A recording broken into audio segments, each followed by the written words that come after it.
All right, and we're live. Hopefully, my sound isn't too bad. Hopefully, everybody's able to see what's going on here. I can't do any call-ins right now. I have my laptop, but unfortunately, I don't have my webcam for my laptop. So right now, I'm streaming on my phone.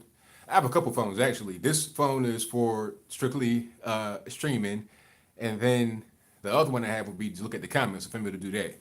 But I'll be in Miami coming up next week, so my shows there will be better because I'll be having my webcam and all that good stuff, a microphone and the whole 9 yards. So it'll be a better show. If anybody can hear me, if everybody can hear me, please give me a thumbs up, like the video, share the video, do all that good stuff. I'd appreciate it if you did. I'm out here in beautiful DC, of course, as you can see from the surroundings. Let me just get a little bit of a view that way. The lighting isn't really all of that, so I look kind of grayed out, but it is what it is. Y'all let me know if you hear. I don't see comments, but I see people coming in. Okay, you hear me loud and clear. Moth Queen, Windy City, Adrian, what's going on? I see y'all. Thank y'all. Again, I can't do calls tonight, but I will be here for about a good hour, and I'll be able to talk to you guys about some of the current events that's happening.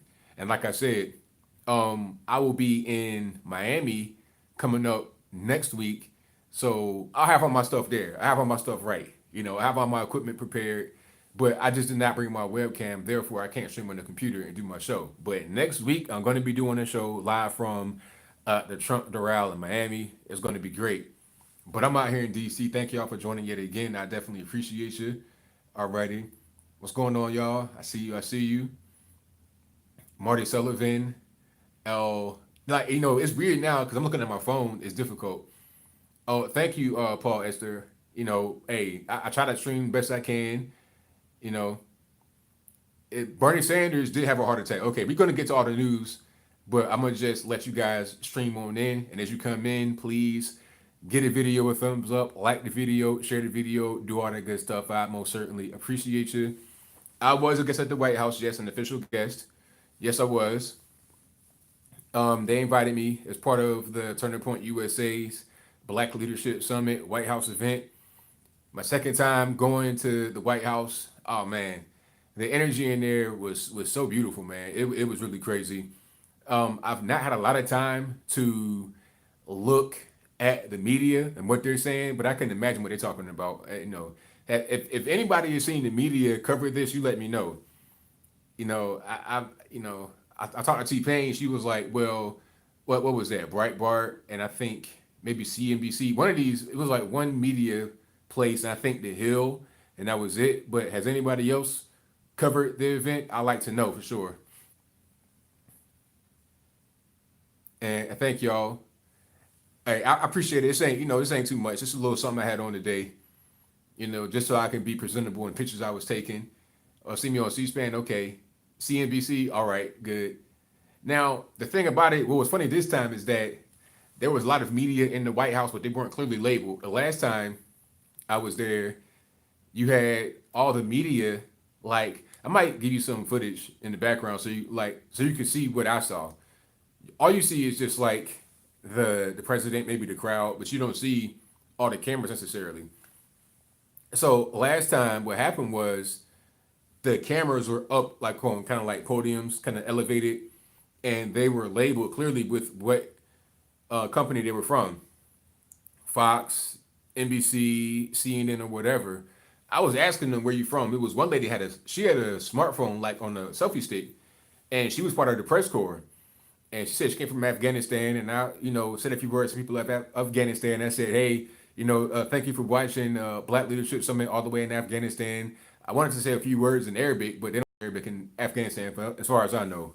I was going to say Assalamu alaikum or something like that, but they don't speak that in Afghanistan. But yeah, I spoke to that lady, and then it was a lot of other folks. I had no idea where they were from.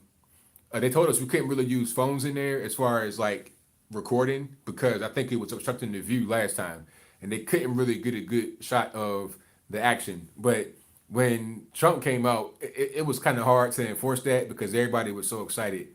This time it was more people than last time. I don't want to get too deep into it because I will do a recap video when I'm back in my studio and everything's nice and professional. But yeah, it was a really, really good event. Obviously, I'm still here. And like I said, I'll be in Miami coming up next week or in a few hours this week. Basically, that'll be what it is. But thank y'all for coming in. I definitely appreciate you. Give me a thumbs up on the video if you like what you heard so far. If you can hear me, please let me know. And also subscribe if you're not subscribed already. If you're a first time viewer, if you just now came in through the whole situation with BLS, you've been watching the live streams or whatever, go ahead and subscribe. What you got to lose? That was kind of like a big time rallying cry. What do you have to lose? Yeah, had a great time. Had a great time. Met a lot of great people. It was a lot of very young people here. The same way last time because that's what it's really for. It's supposed to be the Young Black Leadership Summit, but we had folks from all walks of life. So now it's just the Black Leadership Summit. So you got people that are my age in the mid 30s, and you have people that are like, you know, my mother's age or even a little bit older than that, but mostly kids. And I think that the turnout this year was better because in the White House, some kids didn't get in, unfortunately. And what happened was the invite was sent out to everybody's email, and if you did not respond pretty much right away, you were not able to be selected to come in because it was a matter of it was just too many people that were trying to come in. We hit capacity, a long time before the second group of people pretty much confirmed. So if you had the email for like more than a day and you didn't respond or 2 days, you pretty much missed the first drawing. You were only going to be in the backup if others didn't show up. Unfortunately, that's just kind of how it was. Luckily for myself, I responded immediately. I'm talking about right when I got it. It hit my phone. I see White House press secretary or whatever it is. I responded right away and I was able to get in. So it was really crowded. I did not hear about anybody not being able to get in last time. But this time we were at capacity and the East Room, you're talking about totally filled up. Totally filled up, but it was great. That's right, T Pain. Immediately. Yeah, yeah. So we'll talk about the current events here. Again, no calls tonight because I don't have my proper equipment for calls. But what I'll do, I'll talk about some of the topics that are going on. Y'all apartments, I got my phone. I'm looking at that right quick to see exactly what's happening. Bernie Sanders did have a heart attack. Now, this is what happened, all right? First, the story was he had a minor, quote unquote, minor procedure, all right, on his heart because of a blocked artery. Now, they're saying he had chest pains, whoop de whoop de whoop, but it didn't really complete the story. It's like, all right, you had chest pains, but then what else? Did you have a heart attack? Or what, a myocardial infarction, whatever they want to call it? Like, what happened in between the chest pains and the actual procedure to to fix the blocked artery? Well, it appears as if he had a heart attack. So I think he's done. Like I said in my previous video, I mean, I don't wish death on the man. I don't wish him harm at all. Hopefully he's able to be okay. But I think now the clock is ticking up until he unfortunately passes away. You're 78 years old and you had a heart attack. I mean, it's hard to really bounce back from that. You understand what I'm saying? And the way in the way in order to become the president, it's kind of a arduous process. A lot of different things you got to go to and attend. I mean, even just doing stuff like what I'm doing right here, I'm seeing how some of the big dogs at Turning Point and other people that have high names, I see what they're going through. They got donor dinners. They got to be doing breakfasts and meetings and here and there and everywhere. They don't get much sleep. That's just people that are out here working, regular Joes. So imagine when you're trying to become the president of the US of A. I mean, what are you doing? Exactly. That's what I'm thinking, Laura. They were hiding it. So if you're trying to become the president, what are you really doing throughout your day? I mean, you're talking about you got to go to fundraiser dinners, rallies, travel all over the country. Can you be on an airplane with a heart problem and going all over the country and like not really sleeping? And you know the way Bernie Sanders talks. I wrote to them, really like super like stressed out. I get out of breath listening to Bernie Sanders talk. You understand what I'm saying? So how are you gonna be doing all that and having a heart problem at 78 years old? So I mean, it ain't really gonna work. So I mean, like I said in the previous video, he has canceled all of his upcoming appearances, all of his upcoming anything, donor dinners, fundraisers, campaign rallies, whatever he has scheduled, he canceled all of that. I don't see how he's able to resume it. If you canceled it right now, how are you going to actually get back on track? What will change? You're 78. I mean, like I said, I don't wish the man harm, but his campaign team did confirm to the media, so it ain't just me, trying to add 1+1 2. His campaign team came out and said that Bernie Sanders did in fact have a heart attack. They didn't call it an MI or a so-called routine procedure. That was the craziest part I saw. The media said, "Oh, this is a routine procedure." What kind of routine procedure does a 78-year-old have on their heart to remove a blocked artery? That does not seem routine to me. That seems like, sir, if you don't get this done, you might mess around and die. Routine procedure to me is like, you got some earwax in your ears and it's kind of caked in and you got to just get taken out. That's root, or something like a wisdom tooth taken out. That's a routine procedure. But a heart attack, I mean, come on. So he's pretty much done. Now, who's going to be the front runner after him? you know, Creepy Joe still is like the corporate leader. What I mean by that is he's a guy that the big donors want to be the nominee because he has the biggest ability to win.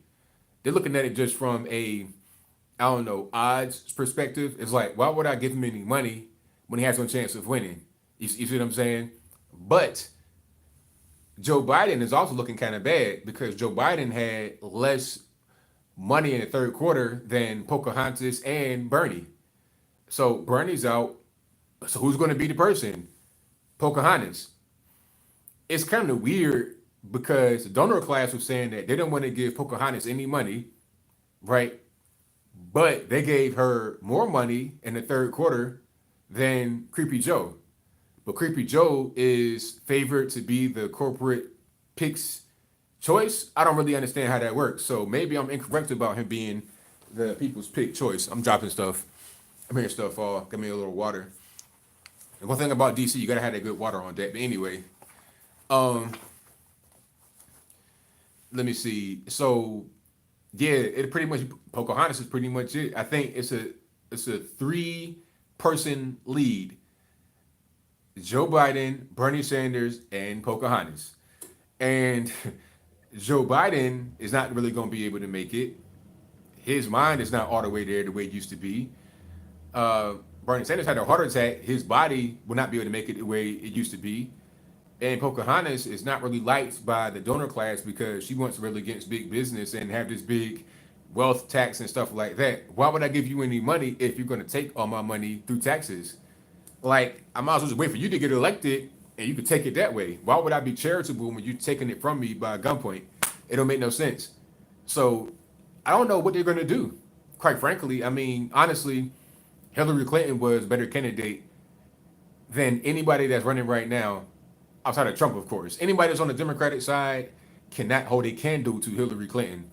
So what they may do is dig up one Hillary Rodham Clinton, okay, from the crypt. Because remember, in 2016, in that campaign cycle, she was basically running on fumes, looking like she about to keel over and pass away any minute. They had to drag her. They had to drag her physically from the curb into a car. You get your Uber, it comes to the curb. You can't just step into your Uber and say, hey, hello, whatever, whatever.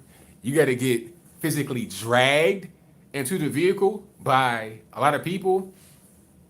You got objects coming out of your clothes, all kind of stuff. So what's really going on? I don't know. But whatever it is, they're trying to they're trying to dig up Hillary and put her out there. Is it going to work? Is there a benefit to it? I mean, she might be able to do better than, I don't know, a person with a heart attack who just had a heart attack at 78, or a guy that's basically losing his mind at 77. Maybe she can do better than them. But I mean, good grief, it ain't gonna be that much better. Seriously. So she should just go ahead and call it a day, but maybe that won't happen, unfortunately. A weekend at Bernie's, I mean, you know what? And the irony on that title is not lost on me, sir. Weekend at Bernie's, I mean, for real. Especially with Bernie, but also with Hillary. Call it Weekend at Bernie's already fits. Weekend at Hillary's, that makes sense too. It'd be the female version of what Bernie's going through. Weekend at Joe's, eat at Joe's. Joe's about, they have nobody. Elderly people that are sick. It's simple as that. It's really no other way. The only person that's not elderly and sick out of the front runners would be Pocahontas, and she's not liked by those that would give her money. So what else we got? And thank y'all for joining. Definitely appreciate you. Again, no calls tonight. I'm gonna just do some commentary for a while, and I'm gonna read some of you guys' comments, and then that's pretty much what it's got to be. I'll be in Miami next week at the Amp Fest, and when I'm at the Amp Fest, I'll have my proper equipment so I can do a live show with calls in the whole 9 yards. So, yeah, I just did not bring my webcam, so right now I'm on my phone streaming. Hopefully the data quality and everything is okie dokie, but yeah, I don't have my proper equipment, so it is what it is. Let me see. What else we got? Oh, eat the babies. Okay, I gotta talk about this. You know what? And when I get back to the house, I might do a separate video or I might cut this or something. Okay, eat the babies. Now, did y'all see the eat the babies lady? Did y'all see her? Oh, it's too much CO2. It's too much CO2. We have to eat the babies. Now, straight from the beginning, straight from the jump, I'm gonna say that the lady was a parody. It was a troll, whatever. That was clear from the jump. But that does not matter. It does not matter if they were a paid troll, if they were a Trump supporter, if they were a Bernie supporter, if they were a Scary Gary Johnson Libertarian Party supporter. It does not matter. What matters is the reaction of those that were in the crowd. Nobody said anything. Nobody said, hey, you know what? Maybe cannibalism isn't quite the way to go. Maybe that's not really a good idea. AOC did not denounce it. People said, oh, she's professional. Look, all she had to do was just say, hey, cannibalism, that's not the way to go, but here's what we can do.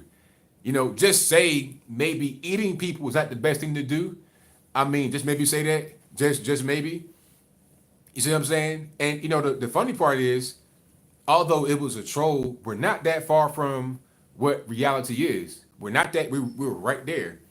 Because she quoted a Swedish professor that said cannibalism might be the next wave. You got too much climate change going on. You got too much CO2 carbon emission. The Swedish professor said that this is a real thing. This is not part of a troll campaign or nothing like that. That's an actual thing you can look up right now. So the person was a troll, yes, but they were not really far off base. And the reaction from the crowd was what I was looking at. It's like, all right, I think it's just, you could just eat children, you could eat human beings. And then the thing about it is this. Have we not seen cannibalism on TV before on CNN? Reza Esline, remember that? Reza? Okay. He wants to get on TV and on Twitter and wax poetic about Donald Trump and how bad he is and how racist he is, that, and the third. It's like, sir, I don't want to hear about morality from you. You are a cannibal. I saw you on television eating human brains, talking about, oh yeah, I was with this remote tribe and they were cooking it and I ate it. It's like, all right, you know what? If the remote tribe is doing that, that's fine, but you don't need to be doing it. You could say, I'm gonna go ahead and pass on that one, boss. I'm not really my stomach is not really ready for human meat. I'm kind of like allergic. I have a brain allergy. You understand what I'm saying? I have a brain food allergy. I can't eat human flesh. I break out in hives, something. You understand what I'm saying? Like, so they showed cannibalism on television. You have a cannibal on TV as a quote unquote news anchor, reporter, journalist, whatever they want to call him. So, I mean, was it really ridiculous? Was it really that obvious of a troll? It appeared to be a troll, but was it really? AOC didn't really condemn it. Afterwards, she was like, oh, yeah, I know that was a troll, whatever, whatever. But did she condemn it, though? That's what I want to know. And then, if the whole thing about eating babies is so ridiculous, then why is the talking point, the world will end in 8 years, not ridiculous? Seriously, 8 years we're going to just die? People coming up to Kamala Harris talking about, oh, I'm so afraid. I don't want to die. Crying, tears. And she has to console the young lady talking about, oh, you're not going to die. It'll be okay.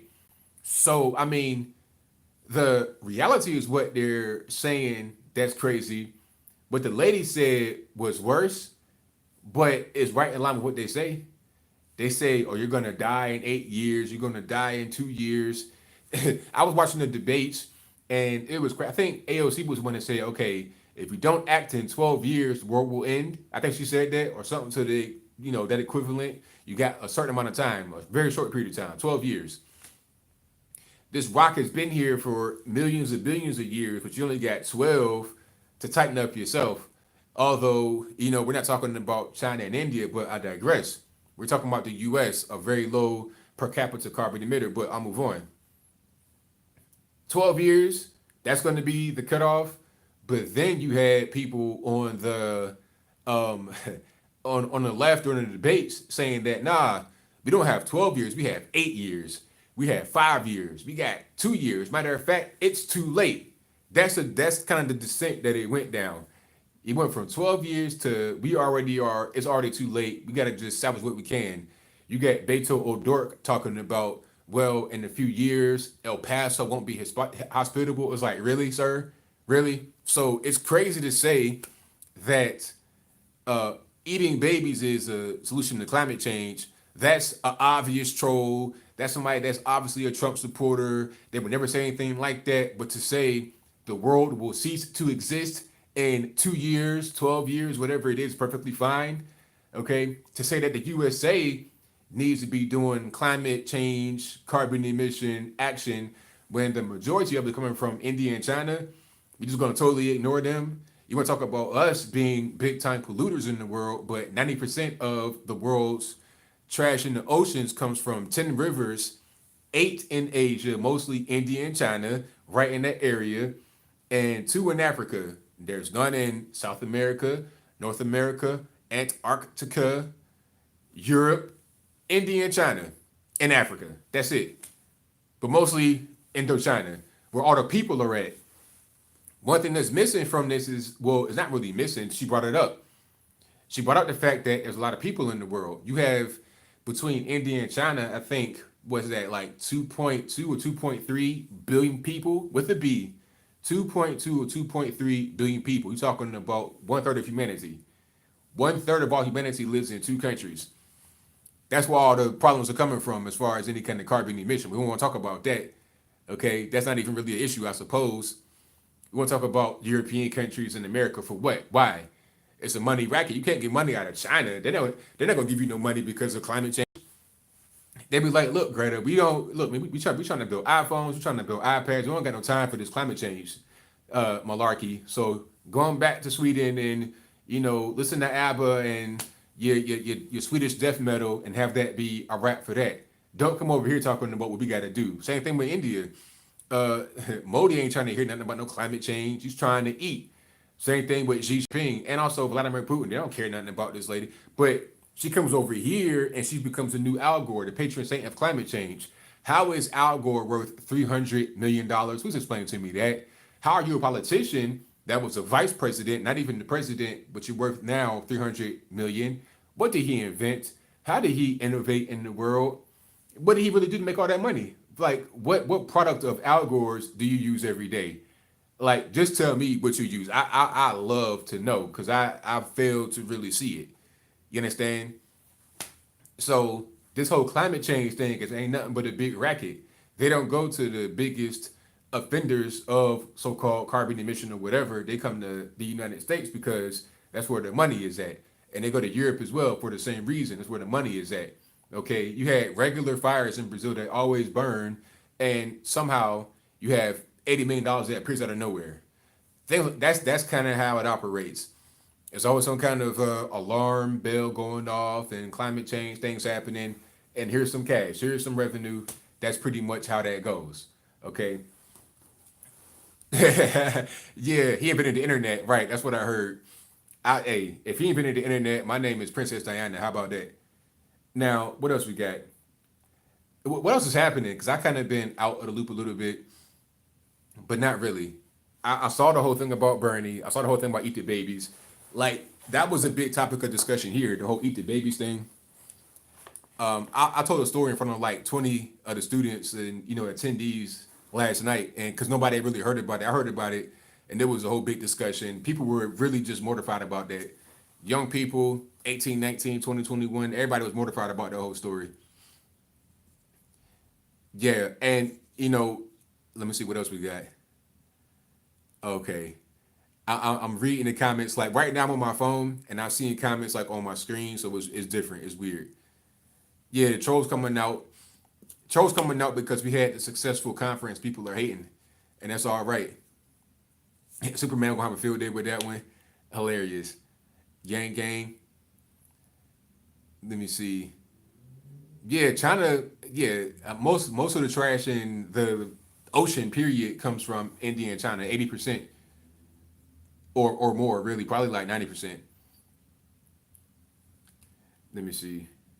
I'm gonna look at my phone here. Everything's good, conservative kid. Thank you for joining. And if you're just not coming into the stream, please like the video. That'll help me out tremendously. I thank y'all for that. I really, really do. But the whole eat the babies thing, going back to that right quick, because I can't just let that go. People just want to dismiss it as, oh, it's a Trump supporter. It's not really serious. Well, what if it wasn't a Trump supporter? What if it wasn't? What if it was just a regular person? Because, like I said, there have already been ridiculous things that have been said about climate change that don't really seem to be too far off from the truth.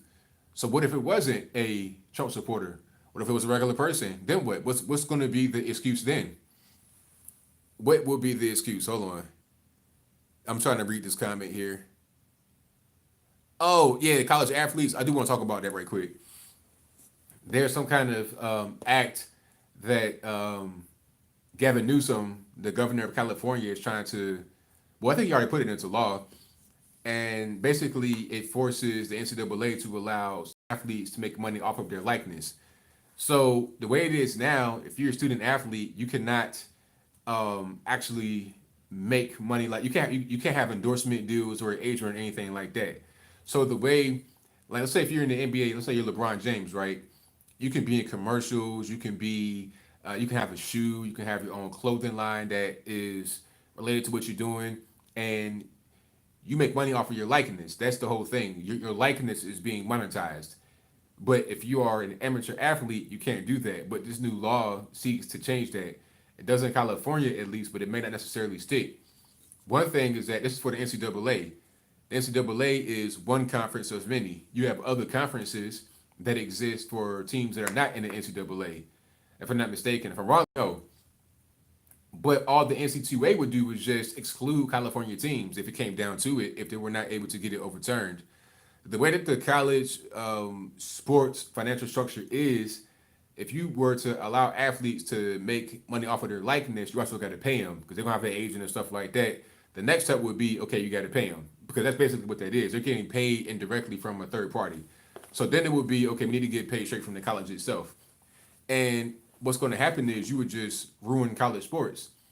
If that's the objective, then it's okay. But I think it'd kind of be a thing that backfires because college sports would be ruined. Therefore, a lot of these kids that would go to a program where they were not getting paid won't even get to the program at all because there would be no program. Okay, or the program would be much less, how can I say, prolific than it was. Understand this. On a college football team, how many players do you have? 80, 70, 70, 80, 90? A lot of players.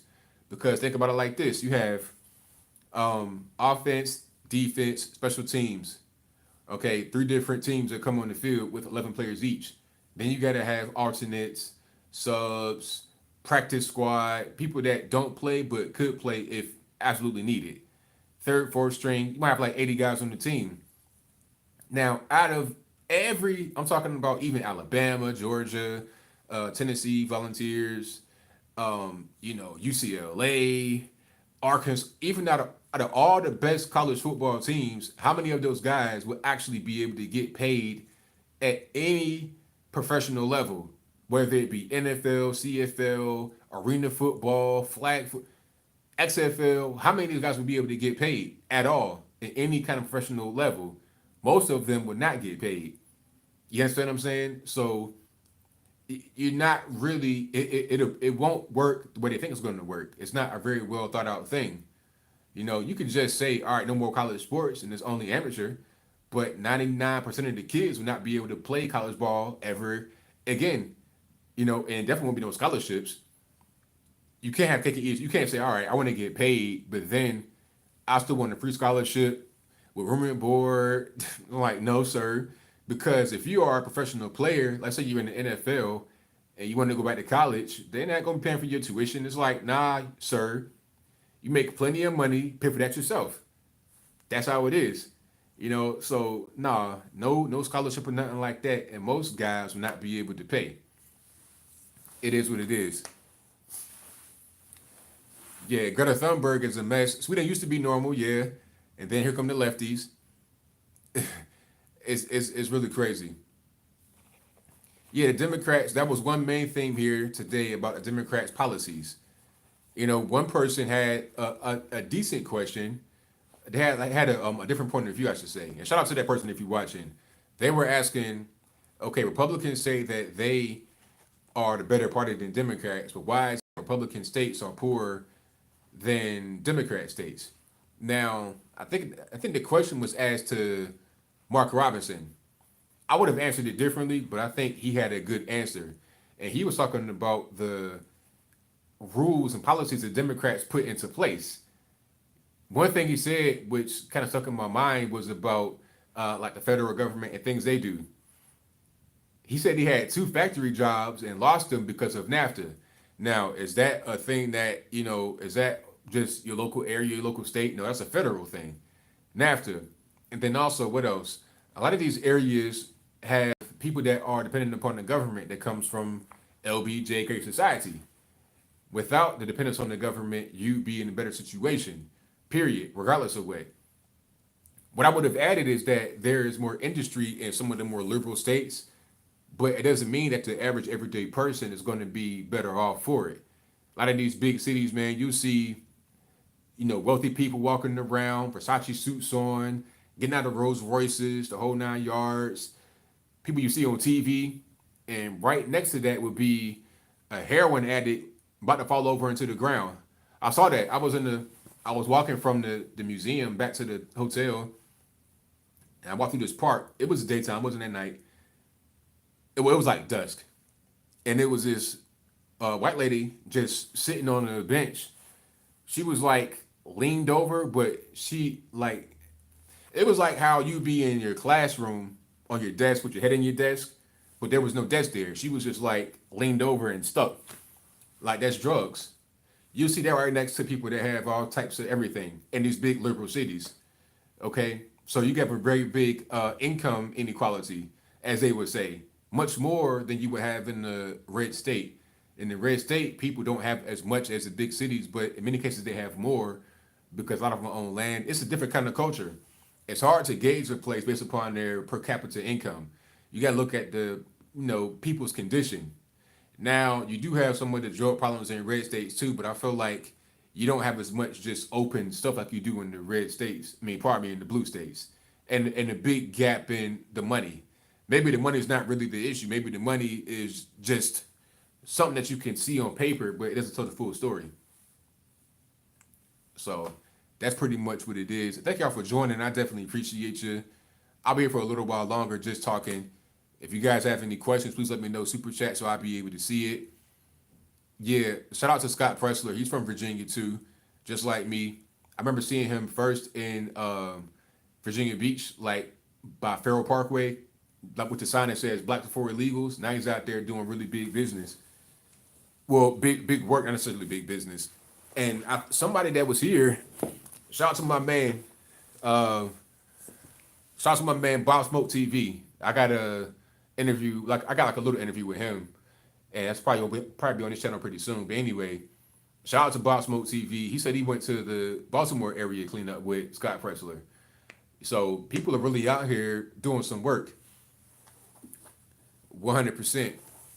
Hey, the Hot Twins are great. They're hilarious. And in real life, they're the same in their videos. They're the same that you would see in their videos. You know what I'm saying, in life. So shout out to them. Really good guys, down to earth. They were outside the hotel, taking pictures of everybody, talking to everybody. Really, really good guys. So shout out to the Hodge Twins. Big fan of them. Virginia boys just like me. All the way from Martinsburg, Virginia. All right. And like I said, no calls tonight. I'll just be talking for a little while just to see what you guys got going on. Hold on, I'm gonna see the comment right here. Ben B says, as a 16-year-old in New York, I'm happy to say the Republican Party is highly popular among my generation coming up. Hey, I love to hear that, man. I love to hear that because when I was young, politics wasn't even really a real thing among us. When I was 16, it wasn't really a big thing. But now I'm seeing, youngsters, 14, 15, 16, even younger than that are into politics and they are conservative. So I definitely like that a lot. I think what's happening is that a lot of these youngins are able to see what's happening with the mainstream media and how it's fake, and they want to, you know, dig in, see what they can find on their own. They're online, they're on their phones, they got all the information. One thing that I always tell anybody that's anywhere, regardless of what, if you're looking to do something with yourself, you're looking to make some money, you're looking to find a career for yourself, just research, educate yourself. You got your phone right here. You got it. You have everything right here. I remember going to the library looking at the Dewey Decimal System to find a book, to find one piece of information. Like in my lifetime, I probably was like, what, 9 or 10 doing that, but now everything is right here, right here. This is like this has more power than the computers we had back in the day. The big desktop, the big back computers. This has much more power than that. So what's the excuse now? If you don't, if you're just ignorant, you're willfully ignorant, or maybe you don't know that you need to seek information. If you have a question about a thing and you don't do any research at all, even if you don't really find the right thing, at least do some research to try to find the correct answer and do it in multiple places. Don't just find one result and look at that. Look at everywhere. One thing I say is, as far as news is concerned, look at all news, left, right, center, and you find the truth that way. But you got to be able to also have it in your mind what the truth is. But the main thing, as I digress. My point is that you got to be able to just have an open mind and be able to use the technology that's right here. Use it to your advantage for sure. Oh, is my stream freezing? Yeah, refresh wave. Do that. Have I seen a new Rambo? No, I've not. I want to see Rambo and I want to see Joker, but I gotta find like a little bit of time to do that for sure. Now, okay, I'm about to ask a question about Rambo, but I don't want no spoilers. No spoilers. Spoilers getting blocked. Now I'm playing, but for real. Let me see. John Solomon. Who is John Solomon? I know that name, but where do I know it from? I see you in the chat. Get a job. Shout out to you, man. Nah, it's all good. But see, it may be a little bit of buffering because I'm on my phone rather than my hardwired desktop, which I normally am. Okay, so that might be the issue, but it's all good. I'm glad that the connection is pretty well because I'm literally on a phone. Like you can probably see it. Hold on. You see, I'm literally right. I have a tripod set up like right in front of me, so that's how I'm able to stream. How did I go on YouTube to start with? I got on YouTube. It's kind of a long story, but I guess I'll give you the Cliff Notes version. I got on YouTube because I was a couple of reasons. First, I needed to bring in a little bit more revenue because I was trying to become a firefighter, and I was just trying to get enough to be able to lease a car so I can go do the academy and do the meetings I needed to go to. Like the whole thing planned out. I was gonna be a firefighter in 2016. That was my plan.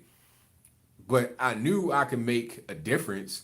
I thought I would do YouTube kind of like part time, just putting stuff out there and just letting my voice be heard.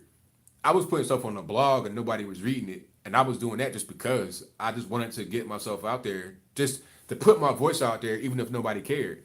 So I thought I might get a few people that watch this because I got a unique personality, but I didn't know that it would kind of balloon into what it's become now. So rather than just saying, all right, I'm gonna be a firefighter and a graphic designer and a YouTuber, the YouTube thing took off and it's just been going ever since. I started in December or November consistently of 2015, and by summer 2016 it had blown up. Yeah, the whole thing. Now, oh, okay. Shout out to my man Brandon Tatum and my man Amazing Lucas. Love both of them. They're like brothers to me. So whatever they got going on, I don't know nothing about. Hopefully everything is all good. Hopefully we have peace. Having said that, the Botham Jean situation, I did my video on it. I said that the verdict was correct. It was obviously an accident, and everybody knows it. The family knows it. The judge knows it. People that were in the actual jury, they know it. Everybody knows it. It wasn't like she went there with the intention of killing that man. It's simple. So it was an accident. Was it reckless? Yes. Was it careless? Yes. That's why she's in jail right now. So the 10-year sentence was appropriate. Now, as far as the brother, I think his name is Brent John. If I'm wrong, let me know in the comments. The brother hugged Amber Geiger after the verdict, if I'm not mistaken. Now, he did that to free himself. I knew why he did it. He came out on Dr. Phil and said, I hugged her to free myself. I did not want to have that hate on my heart for my whole life. You see what I'm saying? Because that hate will eat you up. When you hugging this lady, it ain't for her. It ain't trying to please her. It's not even about her. It's about yourself. You're trying to free yourself so you're not constantly bonded to that hate and to that negativity. It'll destroy you from the inside. People are walking around right now that have not let go of their hate and their hurt from their childhood, and they can never get over it because they've never addressed it. You know, and a lot of Christians are coming out and saying that was not a good thing to do. But my question to you is, are you about that Christian life or nah?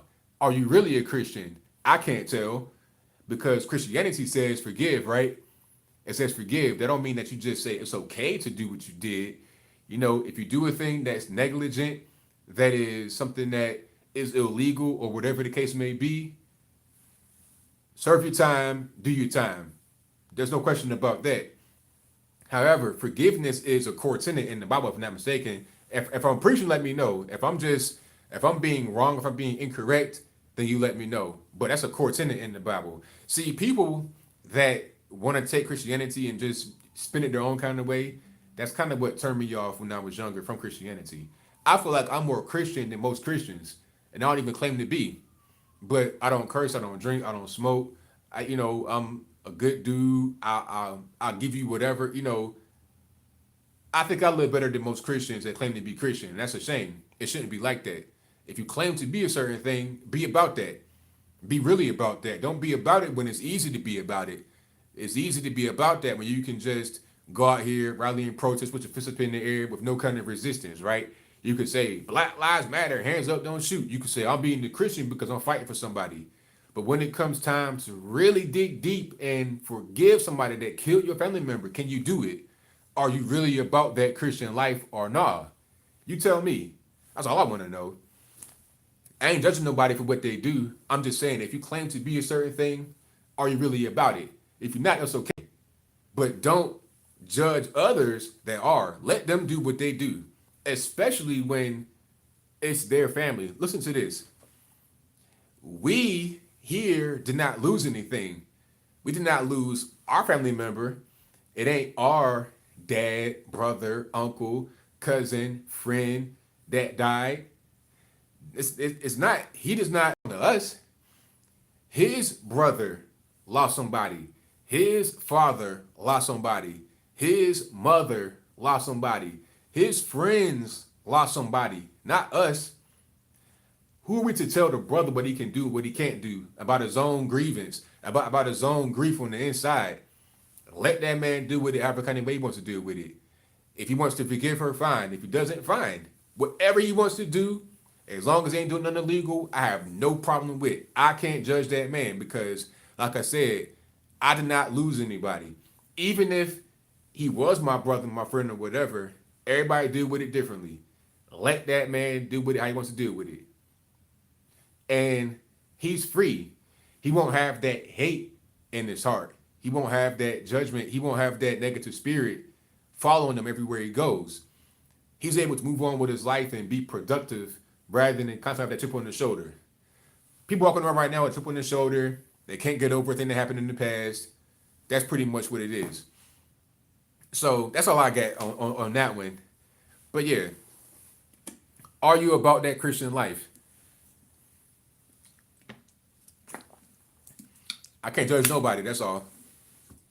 Hold on, breaking news, what's going on? I can't click links, really, so tell me what's going on. Because I'm on my phone, hold on. I got some on my text. Oh yeah. Now both of Jean's neighbor died. That was involved with the trial. But I mean, the question is, what happened? Because one thing I got to say is that people die every day. Black folks die every day. So what happened? Like I want to know more information. The immediate judgment may be he was killed because he was a witness in the case, but why? I mean, is he dead or did he get shot? If he got shot and didn't die, then it is what it is. Hold on, let me see. Yeah, he's dead, but people die every day. I mean, you in Dallas, people die. I mean, I want to know what actually happened. I mean, why did the person get shot and killed? Was it a random situation, drive by? Was it gang related? What's going on? Some will make a video right now and say that he was killed because, like Jeffrey Epstein. It's like, please, man, Jeffrey Epstein, really? Jeffrey Epstein, this dude is on a whole different level. Okay, Jeffrey Epstein is a guy that was a known pedophile and didn't go to jail the first time. Matter of fact, he went to jail, but was allowed to stay out of jail for the whole day and fly all over the country. Who else could do that outside of a guy like Jeffrey Epstein? Then he finally gets locked up, and there's all kind of things that happen in the jail cell. The cameras went out for like 3 hours.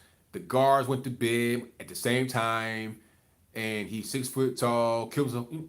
The whole thing didn't make any sense, and he had dirt on people that were very high level people in the world. The prince, the English, one of the English princes or something, prime minister of France. I mean, people that you can't get close to at all. You understand? People that when they fly into a country, the whole town shuts down, the whole city shuts down. So to compare Epstein to this guy, I think is just kind of silly, honestly. It don't make no sense. Prince Andrew, pardon me. That's right, Prince Andrew. Yep. So when you got dirt on a guy like Prince Andrew, maybe even who else? Macron or other prime ministers, presidents, like several big people that can do dead a jackal and then erase you. You understand? Was that neighbor this kind of guy? I don't think so. So we talking about a whole different level of you know of game, whole different level of life. Let me see. A Florida cop had to flee to Russia for coming out saying the FBI covered up Prince Andrew's crimes. Exactly. That's what I'm saying. Like when you start talking about people that's like high up like that, leaders in nations, princes, dukes, and all this, Jamal Khashoggi is all I gotta say. They iced him in the consulate. Like it's not a game. We're talking about a government, high level people, elites. It's not a game. Okay, you must want to get disappeared messing with them, but just a regular guy. I don't. I need to know more about what happened. Let me see. Rapper 10,000 says the black community is still angry over the hug and the verdict. It's like the community does not have Christian value of forgiveness. We're not. Most of the black community is not Christian, although they claim to be. It's simple as that. You allow all kind of things happening in the church. Just like I was talking about, who was that guy? Eddie Long. Was he the guy that died? This dude molested a bunch of boys in the church and the men's youth ministry, molested a bunch of them. People didn't want to believe him, talking about you lying, trying to bring him down, all this, that, and the third. Like, man, all right, like, come on. I don't even really, I don't even really like talking about that too much. Am I still on? If we good, let me know. I got a little while longer here. Like I said, no calls tonight, just a stream. And I'll do my calls next week when I'm in Miami because I have my proper equipment there. But it might be a shorter show because I'm doing a lot of talking and stuff, so I'm kind of tired. Everything's good. Yeah, let me see. So both of them, John, his family did his brother did the right thing in my opinion. It's a lot. It takes a brave man to do that. I don't know if I'll be able to do it. It'd be very hard for me to do that. But for him to do it, I mean, hey, you got balls of steel to even have that to have that courage for yourself to do that in that moment. Let me see what else we got here. But yeah, I think 10 years is fine. Let's forgive O.J. Simpson for what? I don't know Nicole Brown Simpson or Ron Goldman, so what am I forgiving them for? You know what I'm saying? Like, what am I forgiving O.J. Simpson for? That's not my family that got killed. You know, O.J. Everybody know O.J. did it. You know what I'm saying? So the thing about O.J. is that he got off. That's a different story. See, the thing with people are upset with Amber Geiger, not Amber Geiger, but the brother, both of them, John, because he showed compassion in a situation for himself that appeared to be letting Amber Geiger off the hook. But Amber Geiger was going to jail. She did not get off the hook. She got punished. Okay, OJ did not go to jail. OJ just walked free, killed two people, cold blood, and got off. All right. Then he gets arrested later for doing some dumb stuff. And of course, it's going to be a harsher penalty because people said he got off the first time. Think about it, if Amber Geiger killed this man recklessly and didn't get a jail time at all, and then 10 years later, she goes out and, you know, home invade somebody else and steal some stuff that she said that she had. Oh, they're gonna give her the rope because she evaded it justice the first time, and then here we are again. You know what I mean? Like I said, that is that man's faith, Brent John. Now, if he had his faith and he was in a situation where he was able to convict her after she reoffends, after not getting sent to jail the first time, would he be forgiven like that? I don't know. Maybe he would. And that's not for everybody to even judge. Yeah, that's a weird comparison, OJ. I mean, come on, boss. Let's do a little bit better than that, man.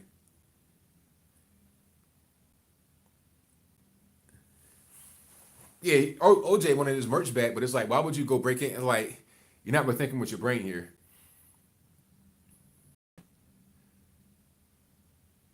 But yeah, so nah, I don't have to forgive. It's not my issue. You know, nobody that is kin to me or anybody that I knew passed away. So who am I forgiving? The Goldmans didn't forgive OJ. Why are black folks only ones instructed to forgive their enemies? Well, I mean, that's their choice. They can do that. Are they Christian? I don't think so. I mean, but even if they are Christian, they can choose to do what they want to do. If they ain't want to forgive him, that's fine. But again, different situation. He did not go to jail at all. He got off. You see what I'm saying? So it's not even about forgiveness in that situation. Really, it's about a miscarriage of justice. It's different. I mean, let's do better with your argument and your comparison. You know what I'm saying? Yeah, they're Jewish. So I mean, I'm not sure what forgiveness is in the Jewish faith. But even if they have the same faith as Christians, that's still their choice to do what they're going to do, regardless of what. I'm not judging them for not forgiving them or for forgiving them. Black folks don't be forgiven. Forgiving who? If black folks were so forgiving, then why is the black on black murder rate so high? Why are we 48% of the victims, 52% of the murderers, but yet 13% of the population? You would get murdered in the black community for some of somebody's shoes. If you got some Stacey Adams on and you step on them, and you might get murdered for that. You might get killed for trying to talk to somebody's girlfriend. You get killed over nothing in the black community. Forgiveness where? Forgiving your enemies. Well, why you still got gang wars going on? Bloods, Crips, GDs, VLs. Forgiving your enemies? I can't tell. I cannot tell. Forgiving your enemies. Come on, man. Like, what are we even talking about? I'm getting worked up. Is Bernie dead? No, he's not. Stop it. 1823. Look, come on. Too soon. He's not dead. He's just resting up. Yeah, wearing the wrong color rag. You in the wrong hood, cuz.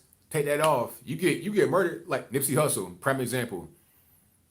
Nipsey Hussle didn't even do anything. Like Nipsey Hussle said, okay, you a snitch. For calling him a snitch, he got murdered. Not only did he die, his man almost got killed too. He was just a innocent bystander. Didn't even do anything. Come on, man. Like, we gotta. One thing we gotta do is just live in reality. We can't live in the fantasy world anymore because people are waking up. They're starting to see what's going on. The fantasy stuff is not working anymore. You gotta go back to reality. It is what it is.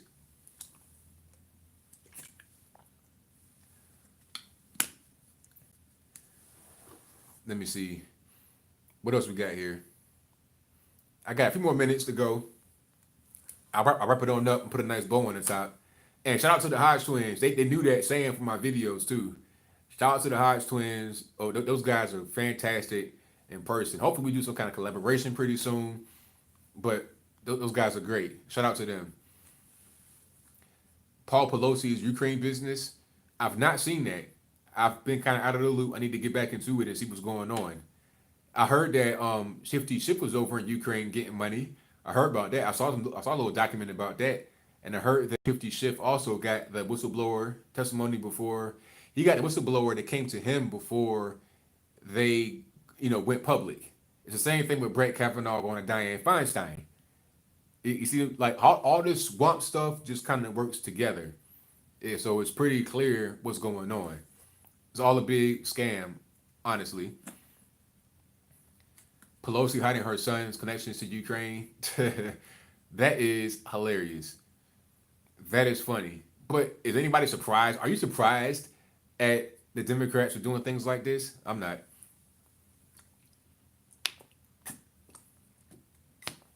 Yeah, shout out to Larry Elder. He did good. Larry Elder was good. Um, I think one of my favorite guys was my man Jerron from yesterday, who does the policy stuff. He wrote a bunch of executive orders, for the black community specifically. So you got guys in there that you might not even know, faces you've never seen before, that are really doing some good work, for sure. Yo, the High Twins are great. I'm a really, really big fan. And somebody else is in here as well. I won't say no names, cough, cough. But yeah, they're great. John Kerry's son in Ukraine mix as well. Wow. Bill from the Hills, that's crazy. Hey, it's like everybody's son or something is in it. Pelosi, Schiff, Biden. Who's not getting money from Ukraine? That's the real, they're trying to talk about Russia collusion and corruption for the Republicans. It's really Ukraine for the Democrats. That's crazy. Maybe they were trying to keep up this whole Russia thing, this facade, to prevent them from looking into Ukraine. It's like a big shadow over Ukraine because it's so close to it. That Pelosi's son, um, Adam Schiff, that's crazy. Yeah, but see, and the whole Chelsea Clinton could be. Let me see. Stymie says ABL. There are more Democrats and Republicans that have a lot of crooked connections to the Ukraine, and we're going to find out. Yeah, I can't wait for all that to come out. This is the deep state swamp we keep talking about. This is it right here. This is all how it works. It explains why people that just work as a senator or house rep, how they can make their salary of like 100 grand or less, but be worth millions. This is how it works. These big connections you have by being in the government, you monetize it, you leverage it in a kind of weird way. And there's always the excuse, oh, they're a private citizen. Okay, but why are you, Joe Biden, the special envoy to Ukraine as a vice president, going over there willing and dealing for your son? And my question is, are you willing and dealing for him, or is it for you? Did you get a piece of the action? Did you get a taste of the residual? Like, that's what I want to know. I want to know if you really made some money off of that, or if it was just kind of you know what I mean? Like, what's really going on? That's what I want to know. Did I meet Candace? I've met Candace before. Yeah, I know Candace. I've met her plenty of times. Um, did I talk to her this time? I don't think I did. She's very busy, but I saw her at the beginning of the event. Her and Charlie came out. But yeah, I've already met Candace before. I saw her last time at Blexit in Richmond, Virginia, which was March of this year. Why am I a neocon puppet? uh, Come on, man. Ask me a real question. Stop with the BS. What else we got? Oh, they're all on, like, a lot of them on CFR. Matter of fact, the whole thing with Joe Biden, when he talked about Ukraine and the prosecutor, he was at the CFR, if I'm not mistaken. He was there, like at the actual place talking about that, just letting it all hang out. Why did the judge hug Amber? I don't know. You ask her. Like, why would you ask me that question? I don't know. And ask the bailiff about the hair. Ask them that. I don't know that. Only thing I know was what both John's brothers said, which was on television. That's why I'm able to report on it. That's why I did not do a video until I heard him say something. But I don't know about them. You tell me. You gotta get at your feelings, man, for real. I feel like that's your feelings. Like, why would you be like you're asking me that question? It doesn't make any sense to ask me that. Let me see. What else we got? It's all right, Nippin. I'll be back, man. I'll be back on Wednesday. Thursday your time, Wednesday my time. I'll be back with the calls. But next time I'll be in Miami. Right now I'm in DC, chilling, hanging out. But I'll be in Miami next time at the Trump Doral. I might try to get like a little rooftop view or something like that. That'd be nice. If that'd be good. Um, I'm getting too close to bad neocon people like who? I'm an independent person. I was asked, uh, a corporate buffoon. Who are these people? Like, who am I getting close to that's a neocon? One thing about people have asked me, do I want to be part of an organization? Do I want to join anything? I say I like my sovereignty. I like being able to be independent. I've always been like that. I've been kind of a lone wolf my whole life, and I like being like that. I'm everywhere. People see me everywhere. They'll see me when I'm doing my gaming stuff, when I'm doing my political stuff, when I'm doing just my own just news content every day.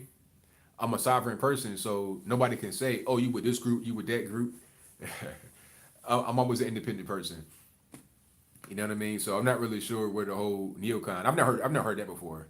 I've heard Kun Uncle Tom. I've heard the insults from black folks, but I've not heard that I'm like getting close to neocon people. I don't know where that comes from.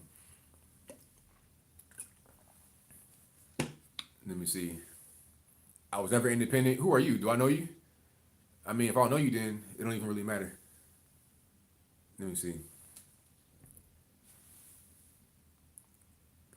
Thank you, Thomas. I appreciate you. Yeah, shout out to East Tennessee, 100%. Yeah, omnipresent. I'm trying to be everywhere. That's all. I'm just trying to do everything. Willie Beeman says the girl I went to church with. Hold on. The girl I went to church with got shot in the back of the head running drugs in Philly. If it's just out here, they don't care. Yeah, man, it's rough. It's really rough, man. They don't care, gender, age. They don't care nothing about that, man. It's rough. I'm not a sovereign citizen. I'm just sovereign as far as my political affiliation. Like, let me rephrase it. I'm sovereign as far as me being in any kind of groups. I'm not a sovereign citizen. That's different. Like people say, oh, do you want to join that group? Do you want to join that group? You know, political action groups and stuff like that. I'm like, nah. I'll um I'll work with you. I'll do things with you. I could be a guest or whatever, but I don't want to be part of it specific, like officially. I'll be an unofficial person to come in and hang out and do things, but that's pretty much the extent of it. I like to have friends in every place, but not necessarily be attached to their hip, if that makes any sense.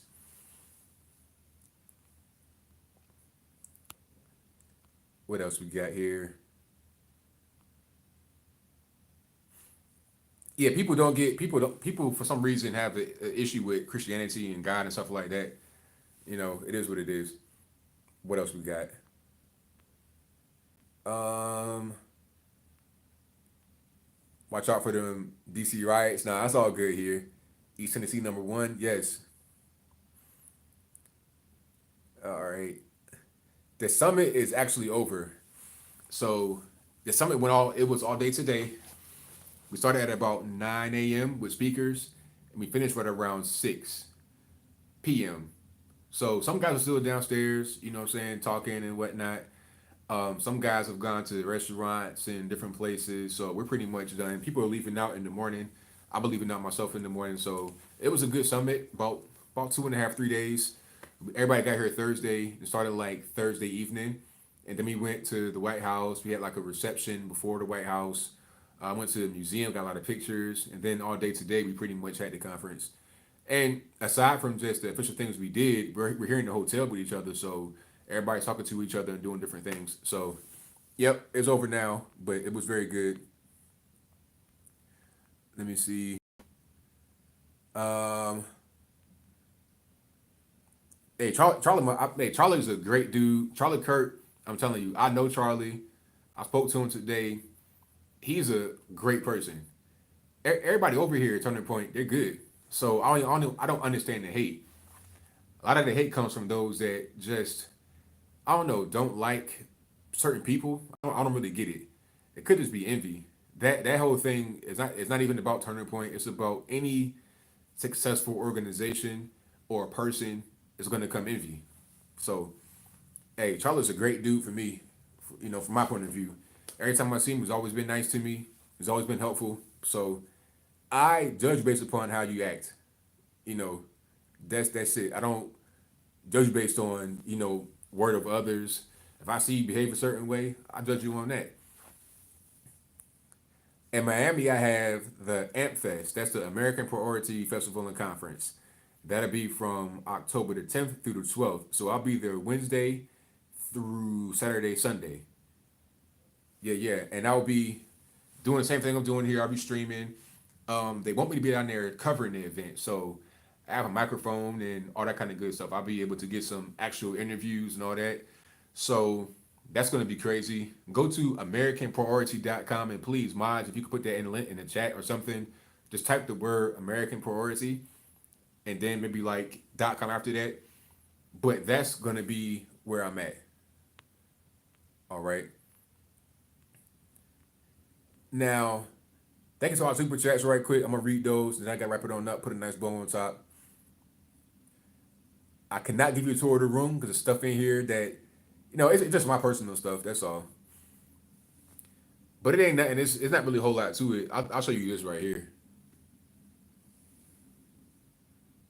You know what I mean? It's not too much to it. And you see where I'm at out here in DC. So it's cool. Yeah. And hold on, super chats. I'm gonna get to those right quick. Let me see if I can pull them up on my phone. Hopefully it'll work properly.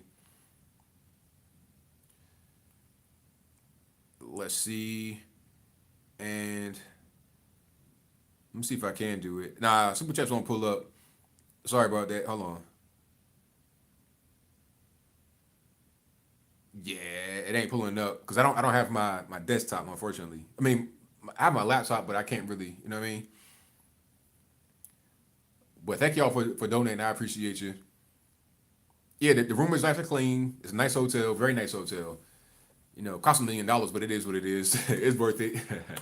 you know, uh, and hey, if you are watching this, if you were at the event, I want to thank all y'all for coming. The event was fantastic. I was able to meet so many different people. I took a lot of pictures, shaking a lot of hands, got a lot of contact information, a lot of phone numbers, emails.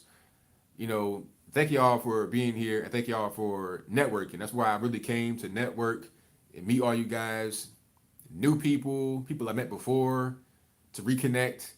Thank y'all. That's why I got to say thank y'all for being here. I appreciate it.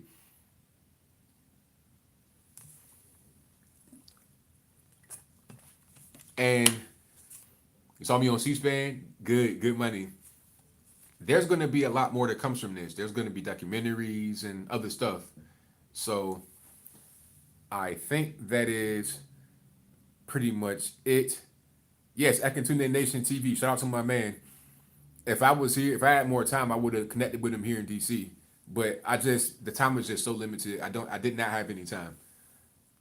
I felt like I was one of the people that are working for the organization, but I'm not. Thank you, Robert Drake. I appreciate you. Hey, I did it all for you. Yep. Yeah, Lucas was not here, unfortunately. I'm not really sure what happened. But yeah, Mike Magnificent, I saw him at the Trump Hotel. Shout out to my man, Mike Magnificent. You guys subscribe to Mike Magnificent, Brandon Tatum, Amazing Lucas. Everybody that is a good content creator, subscribe to them. Of course, Candace. Follow Candace everywhere. Candace is a superstar at this particular point in time. Candace is Candace is the biggest political figure that's out there. Candace is as big as Trump, in my opinion. Stuff, I'm hearing stuff in here.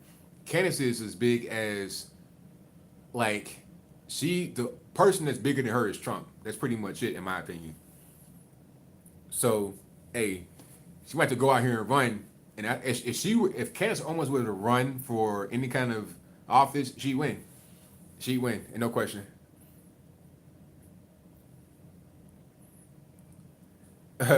Ryu Panther says ABL, the Cameroonian and Ethiopian folks had nothing to do with ADOS. Love the event, but foreigners don't need to speak for ADOS. This was not an ADOS event. This was a black event. See, there was an ADOS conference somewhere else, but this is not an ADOS conference. So we don't even do that. You had a white guy that spoke. You had Charlie, you spoke, another white guy who spoke. Jaron Jackson, he did great. I saw him in the street and I told him he did great. I also saw Paris Denard. Shout out to Paris Denard. I met Paris Denard like on the street randomly. I think he was here, but I didn't really see him. I just saw him walking across the street. I shook his hand, told him that he's doing a good job. The whole ADOS thing is dumb anyway because, like, a lot of us, most of us African Americans are mixed anyway. Now you see me, you see I'm dark skinned, but you would know that my grandma is super light skinned, and my great grandfather was mixed, like black and white. So it's it don't make no sense. All right, that's all I got for now. Thank y'all. I got to kind of preserve my voice here because I'm kind of like I got more to do in the next couple of days, and also my battery is pretty much done. The extender works to a certain extent. It works to kind of keep the battery from running too low, but it's not like a portable wall outlet, if that makes any sense. So that's all I got. Thank y'all for being here. And again, I will be at Amp Fest Miami. That's the American Priority Festival and Conference from October the 10th through the 12th. If you're in South Florida or anywhere near, or if you can fly on out, please feel free to do so. Go to AmericanPriority.com. And right now, we just finished up the Turning Point USA Black Leadership. I got to say one more thing about the Black Leadership Summit before I close on out. It's not about just trying to exclude people or anything like that. We're trying to reach certain cultures that feel like they've been neglected, and we're trying to bring them on to the team of conservatism, where everybody is. It don't matter what color you are, okay? Reach people where they are. That's what we're here for. A lot of kids that are here right now have never been anything like this. They're not really involved in politics. They feel like they kind of, they've not really been reached out to. Well, we're doing the reaching out. This was the largest black conservative conference ever. Ever. So that's all I got. And until next time, y'all be safe. I'm out. And peace.